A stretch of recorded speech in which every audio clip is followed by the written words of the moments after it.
पंचकर्मा क्या होता है? पंचकर्मा अक्सर जब भी हम कहीं बैठे होते हैं या कभी कुछ लोग सोचते हैं कि भाई मुझे पंचकर्मा करवाना है, लेकिन 90% लोगों को ये नहीं पता कि पंचकर्मा है क्या। बेसिकली पंचकर्मा की थेरेपी होती क्या है?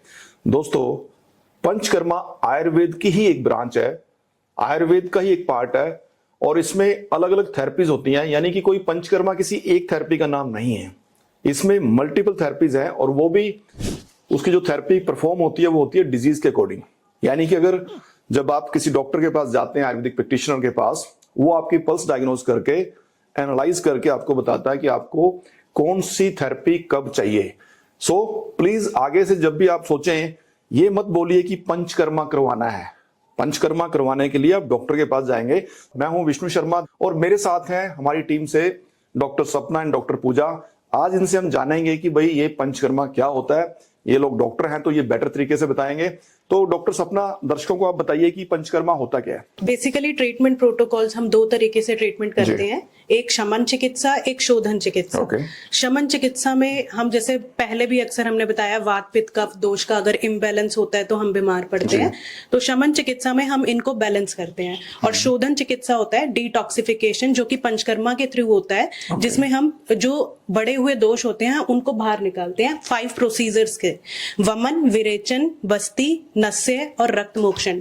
ये 5 तरीके की थेरेपीज होती हैं, नाम से ही इंडिकेट कर रहे हैं पंचकर्म। सो दोस्तों, जैसे अभी डॉक्टर सपना ने आपको बताया कि पंचकर्मा यानी कि 5 कर्म नाम से इंडिकेटेड है और नाम भी उन लोगों ने बताया आपको कि वमन, विरेचन, बस्ती, नस्य और रक्त मोक्षण। तो आगे भी हम जानेंगे अभी डॉक्टर पूजा से भी। डॉक्टर पूजा, थोड़ा सा अगर आप इनको डिटेल में हमें बताएं कि जैसे डॉक्टर सपना ने अभी कहा वमन, विरेचन, बस्ती, नस्य और रक्त मोक्षण, ये वमन के बारे में जानते हैं सबसे पहले आपसे। वमन जो है, जो सबसे पहला प्रोसीजर हमारा पंचकर्मा का है, ये बेसिकली हमारी बॉडी के कफ दोष को बैलेंस करने के लिए है। ये कफ दोष क्या होता है डॉक्टर साहब, पहले तो ये बताएं जी, क्योंकि काफी दर्शक ये सोचेंगे कि भी कफ दोष, या कई लोग बोलते हैं ना कि त्रिदोषा, 3 दोष, ये 3 दोष होते भी क्या है। देखिए मकसद क्या है हमारे इस वीडियो का, कि ताकि एक लेमैन भी समझ पाए कि जो आयुर्वेद है, आयुर्वेद में ट्रीटमेंट किस तरीके से होता है। जैसे पंचकर्मा की बात करें तो पंचकर्मा में फिर ये दोष आ गया, तो आपने कहा कफ दोष, ही कफ दोष है क्या, कैसे मालूम पड़ेगा आम पब्लिक को या आम पर्सन को? जी, हमारा शरीर जो है बेसिकली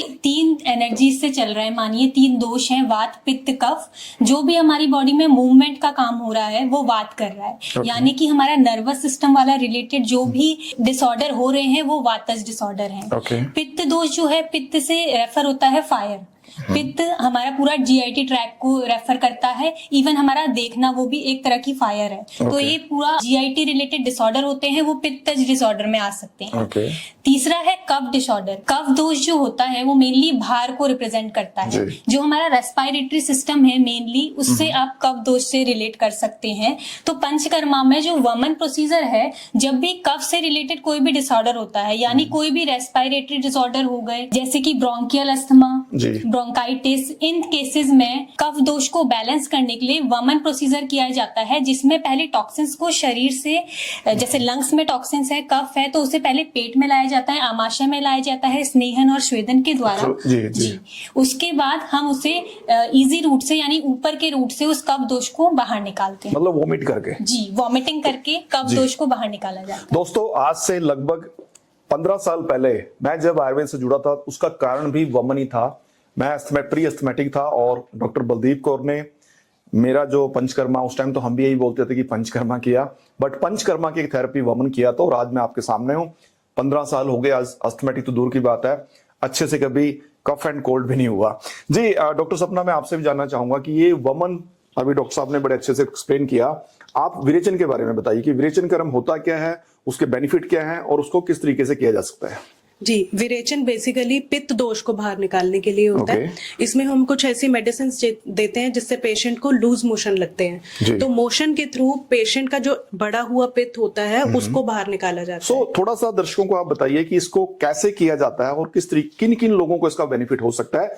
देखिए पित्त, नो डाउट कि आयुर्वेद के लोगों को तो समझ में आएगा, लेकिन अगर हम बीमारियों के हिसाब से देखें कि कौन कौन सी ऐसी बीमारियां हैं जिनका कारण पित्त प्रकृति हो सकती है।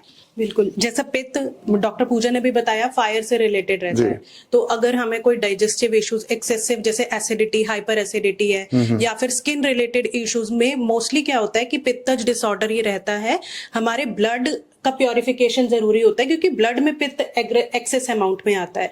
तो स्किन रिलेटेड इश्यूज हो गए, हाइपर एसिडिटी इशू हो गया, या कहीं पे हमें ऐसा लगता है बॉडी में हीट बहुत ज्यादा है, बर्निंग सोल है, इस कंडीशंस में हम विरेचन थेरेपी प्लान करते हैं, क्योंकि हमें इसका मोटो ये है कि हमें बढ़े हुए पित्त को बॉडी से आउट करना है। सो बेसिकली अगर मैं दोनों थेरेपी की बात करूं डॉक्टर साहब, चाहे वमन है विरेचन है, ये एक तरीके से क्लिनजिंग और डिटॉक्सिफिकेशन थेरेपीज हैं। सो अक्सर जैसे दोस्तों हम कहते भी हैं कि भाई जैसे हम गाड़ियों की सर्विसिंग करवाते हैं, इसी तरीके से इंसान को भी अपनी सर्विसिंग करवानी चाहिए, और उसके लिए पंचकर्मा में वमन और विरेचन से बेहतर कोई थेरेपी नहीं हो सकती।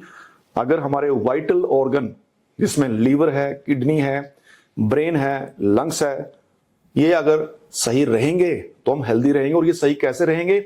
एक अच्छी डाइट से, अच्छे लाइफस्टाइल से, और साथ साथ ये पंचकर्मा की जो थेरेपी है, अगर आप टाइम टू टाइम ये लेते रहेंगे तो आप हेल्दी और डिजीज फ्री रह सकते हैं। आगे बढ़ते हैं डॉक्टर साहब, आप दोनों ने बताया वमन और विरेचन, इसके बाद थर्ड थेरेपी का नाम आता है बस्ती।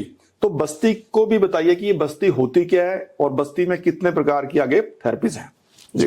बस्ती बेसिकली होती है वात पित्त कफ की अगर हम बात करें तो एग्रीवेटेड वात दोष को बाहर निकालने के लिए। जो हमारी बॉडी में भी वात का स्थान बताया गया है वो पेट से नीचे बताया गया है। तो जैसे कोई भी हमें लोअर एब्डोमेन की डिजीजेज हैं या पूरा जीआईटी की भी अगर कोई दिक्कत एग्जांपल अगर लें बीमारियों के नाम, जैसे अगर किसी को पैरालिसिस का दिक्कत है तो उसमें हम बस्ती प्लान करते हैं, या कोई पेन मतलब एनीमा यस बस्ती हर्बल एनीमा कह सकते हैं। ये एक तरीके से आप इस तरीके से समझ सकते हो कि अनीमा जैसे एलोपैथी में अनीमा देते हैं अलग अलग, कुछ केमिकल का, कुछ लिक्विड का, तो इस तरीके से आयुर्वेद में हर्बल अनीमा दिया जाता है। अलग अलग हर्ब्स के कॉम्बिनेशन डिकॉक्शन से हम बस्ती कर्म करते हैं। तो डॉक्टर साहब ने अभी बस्ती कर्म के बारे में बताया, आगे बढ़ते हैं। इसी तरीके से हमारे यहाँ पे कुछ वस्तीज भी हैं, जैसे कि जानू वस्ती, ग्रीवा वस्ती और कटी वस्ती। तो डॉक्टर साहब इनके बारे में भी बताइए। डॉक्टर पूजा आप बताइए कि क्या ये वस्तीज क्या होती हैं और क्या क्या काम आती हैं। सबसे पहले हम कटी वस्ती की बात करते हैं जी। कटी बस्ती, कटी शब्द से ही हमें पता चलता है, कटी का मतलब होता है कमर। तो कटी बस्ती में बेसिकली कटी मतलब कमर। सो कटी वस्ती नाम से ही पता लग रहा है आपको, कटी मतलब कमर और वस्ती मतलब एक पार्ट बना के उसको तेल का रखना उसमें। तो कटी बस्ती में बेसिकली हम पूरे वर्टिब्रल कॉलम को अपना न्यूट्रिशन दे सकते हैं, नरिशमेंट दे सकते हैं। जैसे कि आजकल स्पॉन्डिलाइटिस हो गया, डिस्क बल्ज वाले केसेस हो गए, ऐसे केसेस में जहां लोगों को ऑपरेशन की भी जरूरत पड़ जाती है, उसमें हम कटी बस्ती करके, यानी अपने वर्टिब्रल कॉलम में जिस भी एरिया का आपको स्पॉन्डिलाइटिस है, चाहे सर्वाइकल है, तो उस अकॉर्डिंग आप अपने कमर के चारों तरफ एक आटे की बाउंड्री बनाई जाती है और उसमें मेडिकेटेड तेल गुनगुना करके भरा जाता है, जो डायरेक्टली एब्जॉर्ब होके वहां की नसों को पोषण देता है और जो हमारा वर्टिब्रल कॉलम है उसको नरिशमेंट प्रोवाइड करता है। वेरी गुड, बहुत अच्छी इंफॉर्मेशन दी, कितना बेहतरीन हो सकता है। और अच्छी बात क्या दोस्तों, ये जो थेरेपीज है ये बिल्कुल नेचुरल वे में है, इनमें किसी भी प्रकार का कोई केमिकल या कोई स्टेरॉइड या कोई ऐसी इंटरनल थेरेपी या ऐसा कोई सर्जिकल प्रोसीजर नहीं है। ये टोटली सेफ है, नेचुरल है। और अच्छी बात क्या है कि इसको करने के बाद जो आपकी समस्या वो जड़ से खत्म होती है। कटी बस्ती के बारे में आपने बताया। कटी बस्ती के बाद बारी आती है हमारी ग्रीवावस्थी की। तो ग्रीवावस्थी डॉक्टर साहब आप बताइए कि ग्रीवावस्थी होती क्या है, किन किन पेशेंट को इससे लाभ हो सकता है और इसको करते कैसे हैं। ग्रीवा माने गर्दन। तो गर्दन पे अगर सर्वाइकल पेन रहता है या फिर कोई हेडेक रिलेटेड इश्यूज रहते हैं तो हम ग्रीवावस्थी प्लान करते हैं। इससे फ्लेक्सिबिलिटी, मोबिलिटी इंक्रीज होती है और मेडिकेटेड ल्यूकवार्म ऑयल उसमें रिटेन किया जाता है। बस्ती माने रिटेन टू होल्ड। अगर कुछ देर हम वहां पे ऑयल रिटेन करते हैं तो वो प्रॉपरली नरिशमेंट प्रोवाइड करता है, जैसे डॉक्टर पूजा ने भी बताया। तो वो आपका पूरा मस्कुलर ऑयल वो उसको रिटेन करेगा, तो वहां के पेन में भी रिलीफ आएगा, फ्लेक्सिबिलिटी इंक्रीज होगी और स्टिफनेस भी रिड्यूस होगी। तो डॉक्टर साहब ये जो वस्ती जैसे आपने बताया, डॉक्टर पूजा ने बताया, रेगुलर पेशेंट को कितने टाइम तक लेना चाहिए, लेनी होती है ये? वैसे तो ये पेशेंट की कंडीशन पे डिपेंड करता है, पर मिनिमम 7 डेज के लिए प्लान किया। तो ये बेसिकली डिपेंड करेगा, जब डॉक्टर साहब के पास आप जाएंगे वहां पे वो एनालाइज करेंगे, डिपेंड करता है, 7 दिन मिनिमम है एंड ये 21 दिन भी हो सकते हैं, 30 दिन भी हो सकते हैं। इसके बाद बात करते हैं आपके जानू बस्ती की। जानू मतलब घुटने की। तो डॉक्टर साहब आप ही एक्सप्लेन कीजिए, व्हाट इज जानू बस्ती। जी, जैसे कटी बस्ती है, ग्रीवा बस्ती है, जी। वैसे ही जानू बस्ती होती है। जानू बस्ती में नीज के ऊपर हम उड़द के आटे का पेस्ट बनाते हैं, रिंग जैसा स्ट्रक्चर बनाते हैं, उसमें मेडिकेटेड ऑयल डालते हैं। ये एक ऐसी कंडीशन जैसे बहुत ज्यादा क्रॉनिक नी पेन जिनको रहता है, ऑस्टियोआर्थराइटिस की कंडीशन होती है, डॉक्टर्स सर्जरी के लिए बोलते हैं कि सर्जरी करानी पड़ेगी, तो उस कंडीशन को भी हम इस थेरेपी से कंट्रोल कर सकते हैं। बहुत ही बेहतरीन थेरेपी है दोस्तों। ये जो कटी बस्ती, जानू बस्ती, ग्रीवा बस्ती, जितनी भी बस्ती के नाम लिए, ये बहुत ही थेरापेटिक प्रोसीजर है। और इनमें से अगर हम बात करें जानू बस्ती की, ये तो इतनी ये कह लो कि जिन लोगों को डॉक्टर ने सर्जरी रिकमेंड कर चुके हैं, अगर आप सर्जरी तक जाने से पहले एक बार किसी अच्छे पंचकर्मा सेंटर में जाके अच्छे अनुभवी आयुर्वेदिक चिकित्सक को मिलके अपना डायग्नोज कराकर ये थेरेपी कर लेना, तो आपके लाखों रुपए तो बचेंगे। बट सबसे पहली बात क्या है कि नेचुरल वे में आप हील हो पाओगे। आगे बढ़ते हैं डॉक्टर साहब। हमने वमन के बारे में जाना, वेचन के बारे में जाना, बस्ती के बारे यानी कि हर्बल अनीमा के बारे में जाना, और चौथा जो है वस्तिस के बारे में जाना, जिसमें कटी बस्ती, जानू बस्ती और ग्रीवा बस्ती थे। इसके बाद बारी आती है नस्या धूमपान की। तो डॉक्टर पूजा आप बताइए दर्शकों को कि नस्या धूमपान होता क्या है पंचकर्मा में और इसके क्या बेनिफिट होते हैं? जैसे कि नाम से ही नस्य से पता चल रहा है कि इसमें हम नेजल रूट से मेडिकेटेड ऑयल का एडमिनिस्ट्रेशन कराते हैं। हमारे आयुर्वेद में एक श्लोक है, नासा ही सिरसो द्वारम, यानी नाक ही सिर का द्वार है। इसीलिए जो नस्य प्रोसीजर है वो बेसिकली हम माइग्रेन में, हेडेक में, हेयर फॉल में और बहुत सारी जैसे डिप्रेशन होता है, जिनको नींद नहीं आती, ऐसे सभी पेशेंट में हम दे सकते हैं। ये जो अभी डॉक्टर साहब ने एक्सप्लेन किया, नस्या और धूमपान, दिखने में और करने में बहुत ही सिंपल थेरेपी लगेगी आपको। यानी कि नाक के द्वारा, नाक के द्वारा आपको कुछ ऑयल्स, मेडिकेट ऑयल एडमिनिस्ट्रेटिव किया जाता है। दिखने में बहुत ही सिंपल लगेगी, लेकिन जो इसके बेनिफिट्स हैं, जैसे अभी उन्होंने कहा साइनोसाइटिस की प्रॉब्लम है, या जिन लोगों को कफ एंड कोल्ड अक्सर रहता है, नाक भी कई लोगों को बहता रहता है, तो ये बहुत ही बेहतरीन थेरेपी हो सकती है। इवन जिन लोगों को माइग्रेन बनता है उसमें भी इसके काफी बेनिफिट होते हैं। इसके साथ साथ ही धूमपान भी मैंने अक्सर देखा है हमारे यहाँ पे कि आप लोग करवाते हो, तो धूमपान का क्या संबंध है नस्या के साथ? जी, धूमपान जो है वो बेसिकली हम मेडिकेटेड हर्ब्स का पेस्ट बना के उसको धुआं अपने नाक में लेते हैं, जो कि नाक से लेके मुंह से छोड़ा जाता है। ये बेसिकली जब एक्सेसिव कफ रहता है उसमें हम देते हैं। वो धूमपान लेके जो एक्सेसिव कफ है वो पिघल के नाक के द्वारा बाहर आता है। तो देखा दोस्तों आपने कितने साइंटिफिक की ये थेरेपीज हैं, बहुत ही बेहतरीन, जिसमें नेचुरल वे से आप अपने आप को हील कर सकते हो। इसके बाद ही आगे बढ़ते हैं, इसमें सबसे जो लास्ट थेरेपी है वो रक्त मोक्षण। तो रक्त मोक्षण भी पंचकर्मा की 5वीं थेरेपी है, उसके बारे में डॉक्टर सपना से जानेंगे। डॉक्टर सपना बताइए रक्त मोक्षण होता क्या है, कैसे इसको करते हैं और किस किस बीमारियों में रक्त मोक्षण काम आता है? जी, रक्त मोक्षण पंचकर्मा की 5th थेरेपी है। इसमें बेसिकली हम इम्प्योरिफाई ब्लड को बॉडी से आउट करते हैं। इसको काफी तरीके से किया जाता है, कोई जलोका के द्वारा या फिर लीच थेरेपी या फिर हम सिरा वेदन, इस तरीके से हम इम्प्योरिफाई को, ब्लड को बाहर निकालते हैं।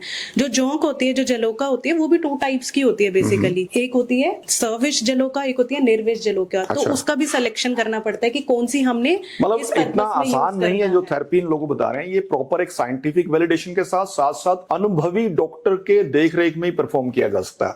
जैसे डॉक्टर सपना ने भी बताया कि जलोका यानी कि लीच, उसको भी डिसाइड किया जाता है, उसको भी सिलेक्ट किया जाता है कि कौन सी लीच इस थेरेपी के लिए बेहतरीन होगी। ये अग्निकर्म के लिए एक यंत्र है जो कि गर्म करके ट्रीटमेंट करते हैं हमारे डॉक्टर। इसके साथ ही कुछ ये अलग अलग इक्विपमेंट्स हैं जो डिफरेंट थेरेपीज में काम आते हैं। तो इसी वीडियो में हम लोग देखेंगे कि किस तरीके से ट्रीटमेंट होते हैं, वो जो पंचकर्मा के रूम है वहां पे जो टेबल है वहां पे कैसे होते हैं, और इस टेबल पे शिरोधारा से लेके जितने भी ट्रीटमेंट इन लोगों ने बताए, चाहे वो वस्तीज हैं या फिर बाकी जो ट्रीटमेंट है, वो सारे इस पे परफॉर्म होते हैं। तो जैसे डॉक्टर साहब अभी हमने 5 ट्रीटमेंट की बात करी, 5 ट्रीटमेंट में मैंने अभी सुना नहीं आपसे कि ये जो यंत्र है ये क्या है या इससे कैसे होता है, क्योंकि इसका नाम नहीं आया उसमें। जी, जो अभी हमने बात करी है वो मेन प्रोसीजर्स की बात करी है। ये भी एक पंचकर्मा का ही पार्ट है। तो ये जो है ये शिरोधारा पात्र है। शिरोधारा एक थेरेपी होती है। दोस्तों ये जो अभी हमने 5 कर्म की बात करी यानी कि पंचकर्मा, ये मेन थेरेपीज में आते हैं, प्रधान कर्म में आते हैं यानी कि। तो इसके अलावा जो रिजनरेशन के लिए या जो पूर्व कर्म है उसमें हम ये शिरोधारा और बाकी ट्रीटमेंट भी करते हैं। जी बिल्कुल करते हैं जी। जैसे मैं आपको बता ही रही थी कि अगर किसी को जैसे स्लीप डिसऑर्डर का इशू रहता है या कोई बहुत ज्यादा स्ट्रेसफुल, आजकल तो सब लाइफ अक्सर आज तो 90% किसी ना किसी को कोई ना कुछ स्ट्रेस तो है ही है। बहुत ज्यादा स्ट्रेसफुल लाइफ रहती है या फिर नींद की प्रॉब्लम रहती है या मेंटली कोई भी इश्यूज लगता है तो हम शिरोधारा प्लान कर सकते हैं। ओके। इसमें जैसा आप ये देख रहे हो ये नोजल है, इसमें हम ऑयल डालते हैं, मेडिकेटेड ऑयल जो हमारे माइंड के लिए हेल्दी होता है। तो यहाँ पे पेशेंट जब लेटता है तो ये पेंडुलम मैनर में इस तरीके से शिरोधारा पात्र को मूव किया जाता है और यहाँ से जो ऑयल होता है वो पेशेंट के फॉरहेड पे यहाँ पे इस पोर्शन पे आता है। तो इससे माइंड को रिलैक्सेशन मिलता है और जब ये कंटिन्यू थेरेपी हम करते हैं, प्लान करते हैं मिनिमम 7 डेज के लिए, तो फिर पेशेंट को नींद भी अच्छी आने लगती है, थोड़ा सा स्ट्रेस भी उनका रिड्यूस होने लगता है। तो ये बहुत अच्छी थेरेपी है। तो दोस्तों जैसे अभी आप देख भी पा रहे हो, इस तरीके के रूम्स में हम पंचकर्मा के ट्रीटमेंट करते हैं। दीप आयुर्वेदा का जैसे मैं अभी पंचकर्मा सेंटर में हूँ, यहाँ पे हमारे पास पूरी फैसिलिटी है जिसमें पंचकर्मा के एक्सपीरियंस आयुर्वेदिक डॉक्टर तो हैं ही हैं, उसके साथ साथ जो एक्सपर्ट जो थेरेपिस्ट हैं वो भी हैं। आई होप को आपको पंचकर्मा के बारे में, पंचकर्मा की थेरेपी के बारे में सारा जाना है, यहाँ पे किस तरीके से पंचकर्मा के ट्रीटमेंट होते हैं, पंचकर्मा क्या होता है। अगर आपके भी कोई सुझाव हो, कोई क्वेरी हो, कोई क्वेश्चन हो तो आप नीचे कमेंट बॉक्स में लिख सकते हो। अगला वीडियो हम किस पर्पस पे या किस टॉपिक पे बनाए वो भी आप मेंशन कर सकते हो। सो आज के लिए इतना ही। नेक्स्ट वीडियो में फिर मिलेंगे किसी ना किसी आयुर्वेद की थेरेपी या किसी अलग ट्रीटमेंट प्रोटोकॉल पे। धन्यवाद।